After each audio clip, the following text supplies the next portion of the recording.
Hindi ko sana ito i-mute mga mamshibels kasi hindi ko talaga planong mag-voice over dito sa parting to. Kaya lang itong aking asawa ay nakikipagtalo na naman sa akin. Ayoko naman i-booking kung ano yung pinagtatalunan namin mga mamshibels dahil amin-amin na lang yon. May oras kasi na minsan talaga pasaway naman itong si Daddy Arnel. Medyo hindi siya talagang nakikinig sa akin. Pagdating ng oras, ako rin naman ang kawawa. Nakikipagtalo pa sa akin, hihingi lang naman ng baon.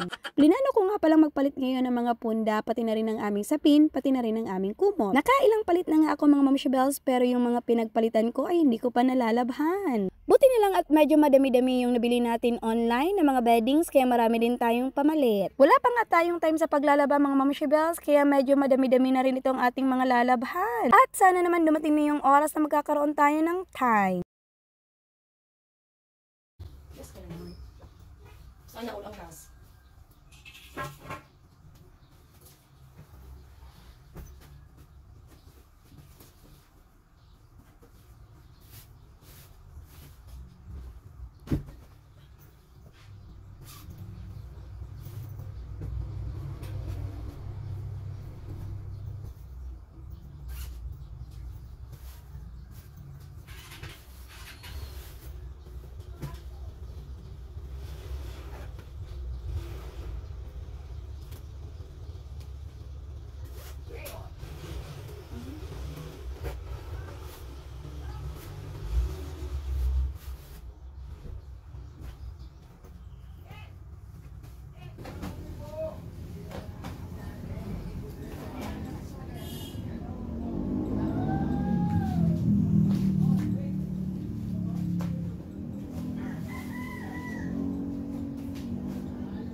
Alat lang.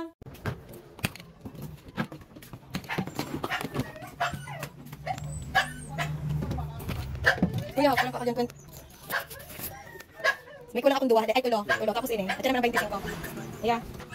Kaya dyan ang kuntang ko na lang. Sarap na lang. Kuya, sarap na lang. Thanks. Good morning! Maaga nga akong natapos ngayong umaga sa aking trabaho. Kaya inatupag ko na naman itong paglilinis ng aming bahay. Wala din nga yung mga anak ko mga mamshibels kasi yung araw na to ay may pasok na. Pagpasensyaan nyo na mga mamshibels kung talagang tinatsaga ko itong aming floor mat. Wala pa kasi tayong budget para makabili ng bago. Hindi naman kasi biro mga mamshibels yung sukat na bibilin ko kung sakali. May kadamihan din kasi ang kakailanganin ko mga mamshibels kasi pati dito sa aming kwarto ay lalagyan ko na rin. Hindi ko rin pa rin tanggalin itong aming floor mat mga mamshibels kasi nga sa sahig nga kami natutulog. Buti na lang kung mayroon kaming papag.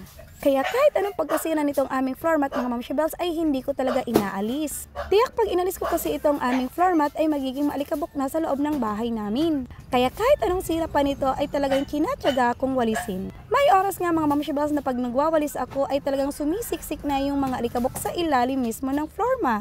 Makikita nyo nga na may mga parte na talaga ng floor mat na pinagpupunit ko na. Dahil napakarumi na nga talagang tingnan. Ayan, sana sa susunod na cut-off natin ay makabili na tayo ng panibago. Kaya asahan nyo na magiging busy talaga ako ngayong mga susunod na araw. Dahil dito sa aking trabaho, pag wala ka ring sipag, ay wala ka ring maaabot. Nagwalis na nga ako hanggang dito sa aming dirty kitchen para isahan na ang pagdampot ko ng mga basura. Kinuha ko rin nga yung plastic bag na pinaglalagyan ko ng basura dahil dito ko na rin itatapon itong mga basurang naipon ko. Pagpasensyahan nyo na nga mga mamshibels kung sobrang ingay ng aso namin sa labas. Gaya-gaya kasi ang mamshibels nyo sa ibang vlogger na hindi nag-mute ng kanilang video pag nag-voice over. At ayan na nga dahil medyo bakante tayo kaya nakapaglinis na naman ang mamshibels nyo. Hanggang dito na lang muli itong ating mini vlog. Maraming salamat sa panunood.